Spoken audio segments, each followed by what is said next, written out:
बिस्मिल्लाहिर्रहमानिर्रहीम। खातिन हज़रात, मैं मुख्तर अब्बास और आप सबको मेरा सलाम पहुँचे। लड़कियों में अल्लाह ने थोड़ी जुर्रत भी ज़्यादा रखी है। सवाल करते हुए वो डरती नहीं हैं और सवाल कर लेती हैं। पर ये तब होता है जब आपको अंदर से आपकी रूह तक तगड़ी हो।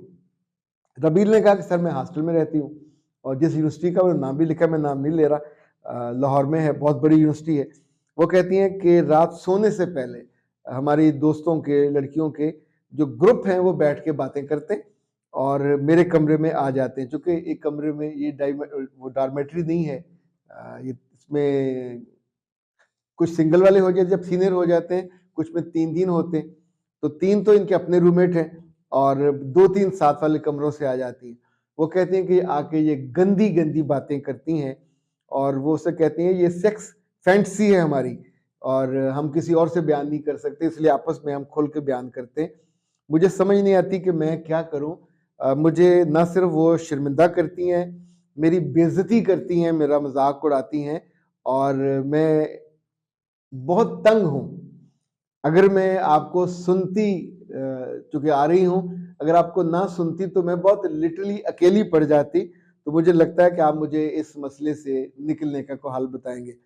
प्यारे बच्चे, पहली बात तो मैं आपको एक मज़े की बात बताऊँ कि जो हल बता रहा हूँ, ये हिकमत भी है और हुक्म भी, दोनों अलग-अलग चीज़ें हैं। हिकमत होता है, विज़डम है, दानाई है, लोगों ने सीखी है। हुक्म फिर बड़ों का होता है और बड़ों में अगर सबसे बड़े का हुक्म आ जाए, तो वो बहुत ही शानदार है। पहले आपको मैं साइंस की बात करता हूँ, तहकीक की, जस्तजू की और फिर 100 सुनार की और 1 लोहार की, वो टका के आएगी आखिर में। तो साइंस और तहकीक ये कहती है कि जब आप रात को सोने से पहले जो गुफ्तगू करते हैं, जिनके साथ बैठते हैं, जो बातें करते हैं, सुनते हैं, आपके ख्वाब उन्हीं से जन्म लेते हैं। नंबर 2, जो ख्वाब हैं जब सुबह आप उठते हैं तो आपके दिन पे हुक्मरानी आपके रात के ख्वाब करते हैं। आपके दिन की एक्टिविटी को वो ख्वाब खा जाते हैं। आप दिन के एतमाद को, एतबार को, ताजगी को, खुशी को, आपने बुरा ख्वाब देखा तो आप पे डिप्रेशन आती है। सुबह उठते ही आपका पूरा जिस्म मुज़महिल होता है। जिस्म नहीं है, जिस्म मुज़महिल होता है, मतलब टूट रहा होता है, बुरा हाल उसका होता है और आपको समझ नहीं आ रही होती। फिर अम्मा से कहते हैं, अम्मा कहती हैं अगर बुरा ख्वाब देखा तो उल्टी तरफ मुँह करके थू कर दो, स्पिट कर दो। तो लेकिन हमें ये भी शौक होता है कि हमने बुरा ख्वाब बताना होता है दूसरे को। अब हॉस्टल में आके अम्मा कहाँ से समझाएँ, बताएँ? तो वो जो बुरा ख्वाब है वो आपको क्लास में भी तंग करता है। चूँकि बुरे ख्वाब की खूबी ये है कि ये नामराद बहुत ही वाज़ेह होता है और चूँकि आपके जो लाशऊर में जो चीज़ें थी, उन्होंने इसको क्रिएट किया होता है। हमारा लाशऊर और शऊर, ये दोनों बहुत ही कमाल स्टोरी टेलर हैं। स्टोरियाँ सुनते हैं और उसके बाद रात को उसको स्टोरियाँ बुनते हैं और ऐसी-ऐसी खौफनाक चीज़ें जो इवन आपने बहुत सालों पहले देखी, सुनी होती हैं, उनको वो करते हैं। सो ये दलील अब आपके लिए काफ़ी होनी चाहिए कि चूँकि ये साइंस की डिस्कवरी है, तो इससे आप करेंगे कि आखिरी गुफ्तगू जो भी आप सुनते हो, वो हमारे ख्वाबों का मौजू बनती है। ख्वाब अगले रोज़ का मूड तय करते हैं और हम ख्वाबों के तय करदा मूडों के मुताबिक अपनी क्लासें या अपनी परफॉर्मेंस जो दफ्तर में है वो ख़राब करते हैं। सो नींद से क़ब्ल आखिरी बातें, आखिरी सोचें, आखिरी थॉट्स, आखिरी शेयरिंग, ये हमेशा अच्छे होने चाहिए, बुरे नहीं होने चाहिए। और अब आपको जो पत्थर पे लकीर लगाऊं बताने, वो मैं भी पहले नहीं जानता था। मुझे भी हाल ही में उसका पता चला कि अल्लाह के रसूल सल्लल्लाहु अलैहि वसल्लम ने बाकायदा हुक्म दिया कि रात को सोने से पहले बुरे लोगों के पास मत बैठो।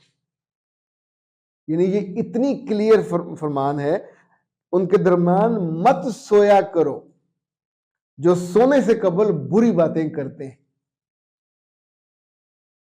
क्या आपने पहले ये हदीस सुनी थी? उनके दरमियान मत सोया करो जो बुरी बातें, अच्छा बुरी बातों से मतलब हमेशा हम भी जानते हैं, आप भी जानते हैं, ये सेक्स से रिलेटेड होंगी, ये उन थॉट से रिलेटेड होंगी जो आप आम घर वालों के साथ, अपने इज़्ज़ा-वक़ारत के साथ शेयर नहीं कर सकते। सो जहाँ खी होती है और बाकियों से छुप के बातें की जाती हैं। बाज़ दफ़ा लड़के आपस में बैठ के बातें कर रहे होते हैं। ऐसे लड़कियों के ग्रुप जो महदूद ग्रुप होते हैं, शॉर्ट ग्रुप्स, वहाँ ये गुफ्तगू होती है। उनमें से जो बच्चियाँ लिहाज में या शर्मा शर्मी बैठी रहती हैं, मैंने बाद में उनको बदतरीन जिंदगी गुजारते देखा। इसलिए कि बाकियों में तो थोड़ी जुर्रत भी होती है, वो गंदगी को जानते हुए कर रहे होते हैं। अब इन बेचारियों का इल्म नहीं होता, तो आधी सुनी, ना उसका तजुर्बा है, ना मुशाहिदा है, और ना उसके बुरे नताइज से वाकफियत है। तो जब उसमें इंडल्ज हो जाते हैं सिर्फ जानने के लिए, जैसे जो सिगरेट पीते हैं वो आमतौर पे किसी के कहने पे अगले नशे में, चर्च में चले जाते, और फिर इसकी कोई रेंज रुकती नहीं है। तो जो बुरी बातें हैं, ये सबसे पहले जो मुझे लगता है कि आपका दिल सियाह करती है। दूसरा, ये आपके जो सोचने का प्रोसेस है, उसमें जो अगर आप सोचें डाइवर्जन्स होती हैं, दो रास्ते हैं, इधर जा रहा है कि इधर जा रहा, तो आप इधर जाना था उधर नहीं गए, आप इधर चले गए। इटली वाले कहते हैं कि हर बंदे के नफ्स के अंदर दो भेड़िए होते हैं, एक अच्छा भेड़िया, एक बुरा भेड़िया। कुत्ते कर लीजिए। अच्छा, जिसको हम खिलाएंगे वो तगड़ा हो जाएगा। तो खिलाते क्या है, हम उसको रोटी थोड़ी खिलानी होती है, अपने थॉट्स, अपने फिक्र, वो जो दिल में चोरी चीजें रखी होती हैं, अब जब दूसरे बयान करते हैं। अब मैं कभी सोचता हूँ कि मेरे दोस्तों में से कोई एक भी ऐसा नहीं है कि जो डर्टी जोक्स या गंदी बातें करता हो। अच्छा, अगर कभी होगा तो शायद आपके कान सुर्ख हो जाएं, शायद आपकी आंखें झुक जाएं और आपको हया आए कि ये सारी उम्र मैंने ये काम नहीं किया, ना सुना ना किया। यानी आपको वैसे तो सबसे ज्यादा अल्लाह से हया करनी चाहिए, पर उसके बाद की जो हया है बंदे को खुद से भी तो होती है। यानी जब भी आपको घटिया काम करते हो तो आपकी अपनी आंखें झुक जाती हैं। अब ये बच्चियां जो हॉस्टलों में हैं, बच्चे भी, जब अगर उनको अच्छी कंपनी मिल गई, मैं आपको दिलचस्प बात बताऊं कि यूनिवर्सिटी गुजारने के बाद जब मैंने पहली जॉब कर ली फिरोजगंज में, तो मैंने जिंदगी में पहली दफा लड़कियां देखी। यानी मास्टर ऑफ पब्लिक एडमिनिस्ट्रेशन करने के बाद, यानी यूनिवर्सिटी पढ़ने तक, क्योंकि हम जमीयत में थे, उनका रिसाला था हम कदम, उसका मैं एडिटर था, कभी जहन में ना आया, ना कभी अपने दोस्तों से सफर में किसी जगह बैठे हुए, यानी या कुरान की बात हो रही, या हदीस की बात हो रही, या फिक्र की बात हो रही, या तरबियत की बात हो रही, या दुनिया में इनकलाब की बात हो रही, उसमें लड़की तो गरीब आती नहीं थी।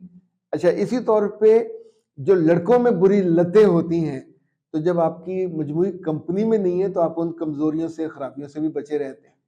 तो ये जो बुरी कंपनी है, इसके लिए हदीस अल्लाह के रसूल ने फरमाया कि बुरे दोस्त की मिसाल ऐसे है जैसे तुम किसी कोयले वाले की दुकान पे जाके बैठो, कुछ भी ना खरीदो तो तुम्हारे कपड़ों पे, अब जैसे बिल्कुल नई नुकोर है तो इस पे और कुछ लगे ना लगे तो काला दाग तो लग जाए, कहीं ना कहीं हाथ कोनी लग जाएगी, तो मुफ्त में नुकसान करा के आएंगे।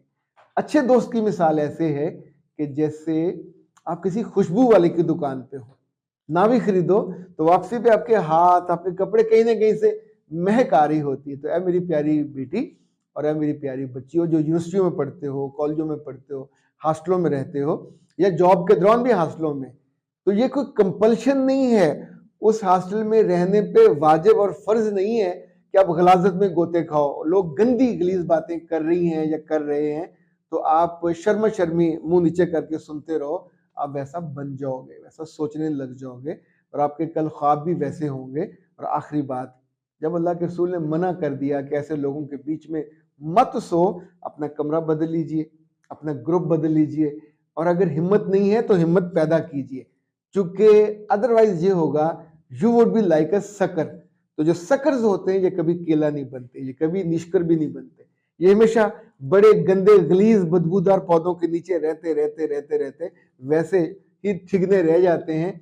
इनकी अपनी कोई पर्सनैलिटी नहीं होती। अब सोचे, उनको शर्म नहीं आ रही, वो अपने दिल की गंदी गलीज बातें निकाल के, जैसे गंदे कपड़े निकाल के धो रहे हैं, तो आपको अगर उतनी ही कम अज कम हिम्मत हो तो आपके पास अच्छी बातों का स्टॉक होना चाहिए कि एक ग्रुप आप अपना बनाइए, जहां आप जो दिन में अच्छी किताबें पढ़ी हो, विजडम की, दानाई की, खूबी की, खूबसूरती की, मेकअप से लेके दुनिया भर की उम्दा किताबों पे, उम्दा थॉट्स पे बात करने को जब हम निकलते हैं तो बात दूर तक जाती है।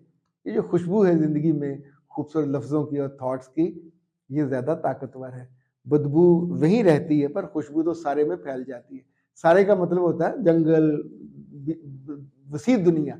तो अपने लफ्ज़ों को, अपनी आँखों को और अपने कानों को महफूज रखना चाहिए, क्योंकि तीनों से मिलके हम बनते हैं। हमारा दिल, हमारी रूह, हमारी शख्सियत बनती है और आपकी शख्सियत की हिफाजत कोई और करने नहीं आएगा।